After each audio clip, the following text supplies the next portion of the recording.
2, 1, action! Hello, welcome to the monthly, that time of the month again, right? Where I give you a recap of my month. If you didn't already know, my name is Gil Rebler, and I'm Brawley Elementary School District Trustee. And February was a busy month for me. Started off busy, ended it even busier. And just an example of this week, I think I left home Monday through Friday every day at 7 a.m. I think the earliest I got back was like 8:39, so I'm not complaining, but it's what I signed up for. But I'm putting the work. I just wanted to share with you that, and that's why today I've been actually all weekend I've been in my pajamas. I'm actually in my pajamas right now, but I just put on the coat to make it seem like I got dressed up today. But I've been resting with my family and just catching up. But February saw me tour two schools. I toured Witter and Hidalgo elementary schools alongside Superintendent Silva, Principals Hale and Ramos, Vice Principals Jones and Buenwestro, as well as with Mayor Donnie Wharton and Brawley Mayor Donnie Wharton and Imperial County Supervisor, Chairman of the Board, Ryan Kelly. And you're probably wondering why I invite them. Well, I just think they represent the city of Brawley, and I think they should know what's going on in our schools and build some bridges and collaboration to perhaps address some of these issues that we see in our community. And I think any issue that affects our schools affects our city, and any issues affect our city affects our schools. I think that's just logic, especially when you see kids who may not succeed. You know, chances are a kid who goes through the education system and doesn't come out as prepared or as successful as other ones, they're going to stay in our city, while the ones that do thrive are going to leave, right? The brain drain. So I think it's vital and important to bring them together and bring us all on the same page to I think address issues that are bigger than our schools. I think we're seeing obviously the chronic absenteeism, our low socioeconomic demographics, our single parent, the struggles of being a single parent, and some of the numbers we see in our city. I think those are bigger than our schools, and so we need to have all of us at the same table talking. I don't have all the answers. I don't think we should expect any one person to have all the answers, but if we can all get together collectively, we can come up with solutions and move forward to make progress on addressing these issues and really bettering our community. These are issues that affect our community, and we need the whole community to address them. So that's why I invite them. And the next tour, I invited Miss Patty Wilson, high school trustee, Brawley Union High School trustee, and she'll be joining me. So that should be exciting, and I look forward to more representatives and leaders in our city joining me on these tours. The one thing though, the tours have been very eye-opening, and I've learning so much. I go in blank. The principals usually ask me like, "What do you want to see or learn?" I just said, I just want to observe. I just came here to soak it all in, and it's been very enlightening, and I appreciate the opportunity. Education has changed so much from just when I was in elementary school a decade and a half ago, to see how far technology's come and the utilization of technology to teach the core. I have seen that with some of our teachers. I think we could all remember the projector, right?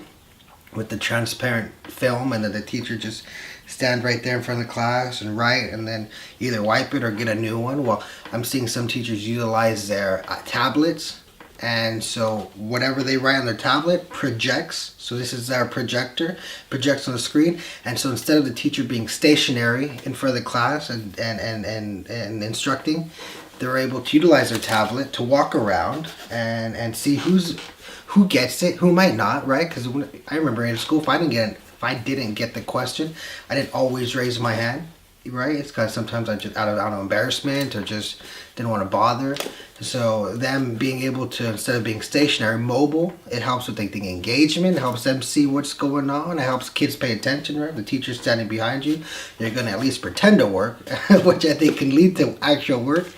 And so I think I love seeing that. I saw another thing at Hidalgo, a teacher teach a lesson, and then they went through she was teaching them a lesson, going through it, and then transitioned into a review So she said, hey, class, all right, put your books away, bring out your Chromebooks, aka your laptops, and we're going to have a review. And then she gave them the questions.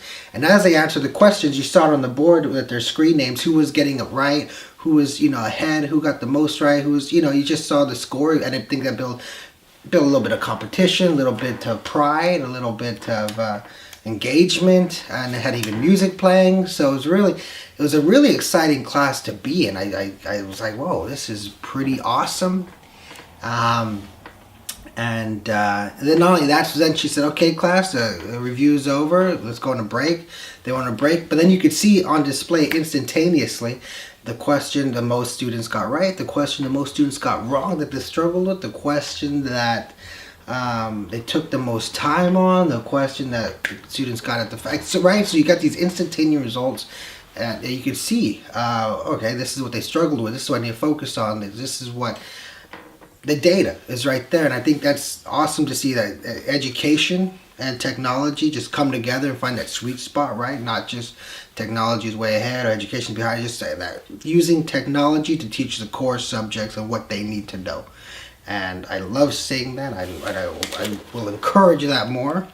That's just one of the few things I saw on the tour. I mean, there's so much other stuff that I look forward to sharing with you in the future.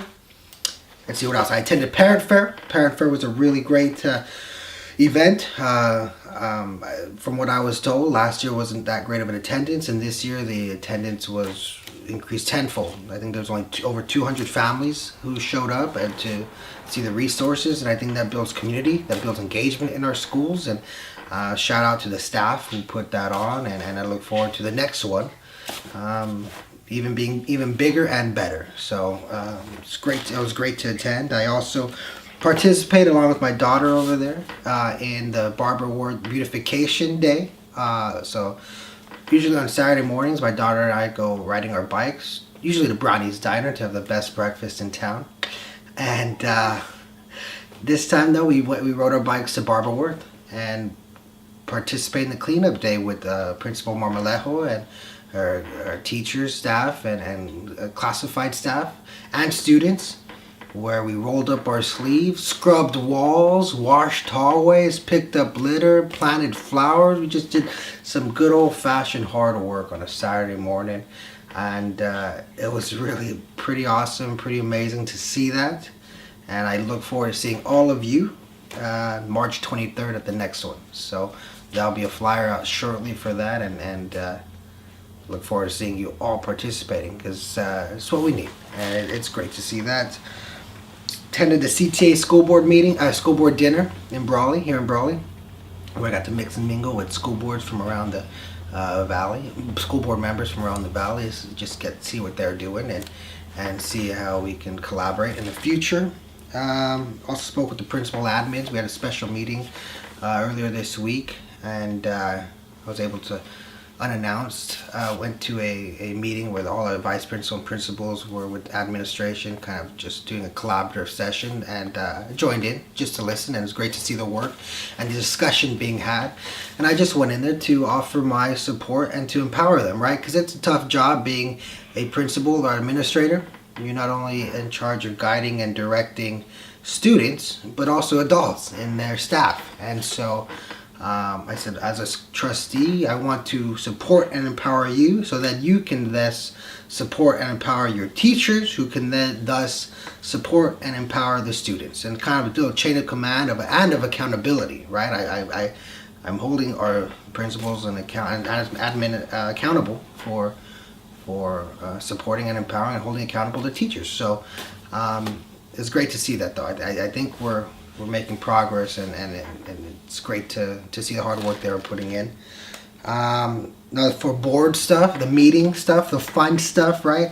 The board voted this month to voted for the CSBA Subregion 18B delegate, to which I was on the ballot. So of course, I got the vote from our school board. I'd hope I'd get the vote from our school board, and I've contacted other school board members throughout the valley to get their vote, because I really want to represent our valley school boards at the California School Board Association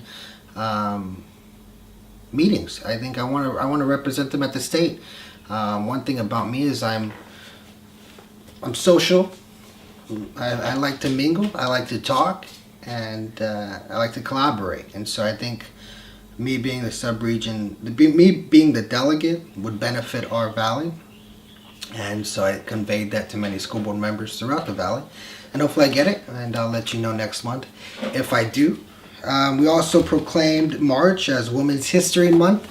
And I contacted Mana, the Imperial Valley, to read to our students next week, and which they will. Some members have already confirmed, and I think that ties in perfectly. We also requested, so obviously one of my campaign promises was to have our meetings available online in video format, and we took the first step. So our board unanimously approved to have the audio recordings of our meetings available online. We should get an update about that at the next meeting. And then in June or July, we'll revisit it, as we will have the capability to put our meetings in video online. So I think we're going to that. I think and this goes back to just we're a public body representing the public, and any decisions and discussion being had on things that can impact the public should be as accessible and transparent as possible to the public. And I think having the recordings online makes it easier. Some things might get misconstrued or might not be fully fleshed out in detail in the minutes.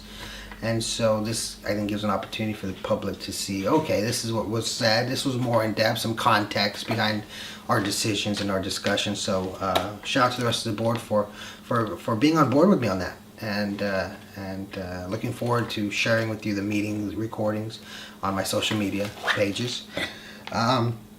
We also hired a firm. Our board unanimously approved a firm to conduct our superintendent search, and so we will be starting that process ASAP. I think immediately the process began as soon as we approved it.